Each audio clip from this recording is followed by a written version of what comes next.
Well, CASA of Northeast Tennessee is looking for volunteers. They are the backbone of this important organization. Here to tell us what it takes to be a volunteer and how you can go about it is Melanie Feathers, the Executive Director for CASA of Northeast Tennessee. Great to have you. Thank you so much. It's great to be here. Well, this is certainly an exciting time as we launch a new year. Of course, lots of opportunities there to really kind of establish a good set of volunteers. Exactly. With the new year, people are looking for ways to get involved in their community. And volunteering with CASA is a fantastic way to get involved and really make a difference in the lives of children in our community. So we have a volunteer training class coming up. We offer two different modes of volunteer training. You can do that in a traditional face-to-face way that we offer every quarter, or you can do that through our guided learning program, which is a virtual option. Wonderful. And that was kind of one of those things you were telling me to come out of COVID that really worked well for a lot of people, opened the door to many. Absolutely, yes. It is one of the positive things that came out of that time for us, and allows folks who maybe don't have time to do the face-to-face in our schedule, allows them the opportunity to still get the training they need and be able to volunteer. And I think most people in our area are familiar with CASA and just the wonderful work that you do for our children through the court system, but a lot of people moving into the area. So if someone is not familiar, just tell us a little bit about it and how those volunteers really work to make that difference. Yeah, so the volunteers actually get in with the family, with the children, and get to know what is in that child's best interest. These are all children who have come to the juvenile court because they've been abused or neglected, and we use our volunteers as advocates, someone in their corner, someone to stand up for them, to be a voice for them in the court system.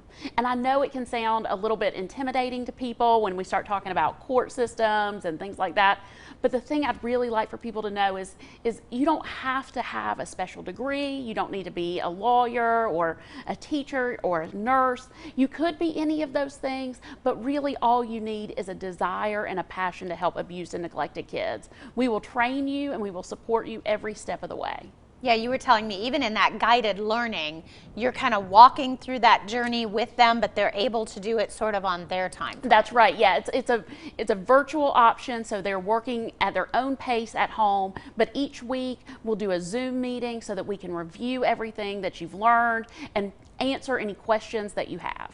Melanie, what kinds of things are they learning through the training? Yeah, so we really want to make sure that people understand the court system, how these cases come to court, how they move through the court system, but also some things about child development, about adverse childhood experiences, which is something we've heard a lot about lately. We want to make sure that folks understand some of the differences between poverty and neglect. You know, poverty is not necessarily neglect, and we want people to understand the difference in that. We talk about domestic violence, substance abuse, all these different things that affect families and can lead to abuse and neglect. And I'm sure one of the things you're looking for is just that passion and that empathy. Absolutely, absolutely. We want folks who can look at these children and have compassion on them, but also see what their future could hold, and look at these families and see what their strengths are and how can we build on those strengths. And I would imagine you're building relationships. Those volunteers are really sometimes getting attached because you get to know these kids. It takes a long time to get a case through a court system. It sure does.